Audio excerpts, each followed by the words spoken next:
Celui qui a inventé la fibre optique est un génie. On sait tous que la lumière est la chose la plus rapide de l'univers. Alors imagine utiliser cette vitesse pour communiquer. Le problème? La lumière voyage en ligne droite. Et notre monde, lui, ne l'est pas. La solution? La réflexion totale interne. Voilà comment ça marche.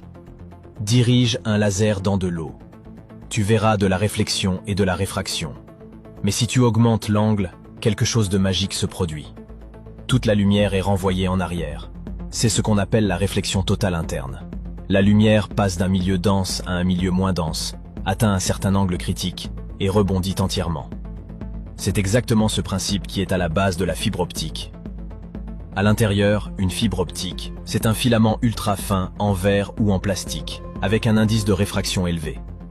Autour, il y a une gaine avec un indice plus faible. Et enfin, une couche extérieure pour protéger l'ensemble. Quand la lumière entre dans le cœur, elle frappe la limite avec la gaine à un angle supérieur à l'angle critique. Elle rebondit sans cesse sur les parois, avançant à toute vitesse, sans jamais s'échapper, et transporte ainsi des données sur des kilomètres. Mais comment la lumière peut-elle transmettre de l'information? Toutes les données sur Internet sont en binaire, des 0 et des 1. On utilise tout simplement des impulsions lumineuses pour les représenter. La méthode la plus simple, le on-off keying. Lumière allumée, c'est un 1.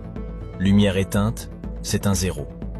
À l'envoi, des lasers ou des LED transforment les signaux électriques en impulsions lumineuses. Ces impulsions filent à travers la fibre. Et à l'autre bout, des photodiodes reconvertissent la lumière en signaux électriques. Et c'est comme ça que tu vois ce message s'afficher à l'écran.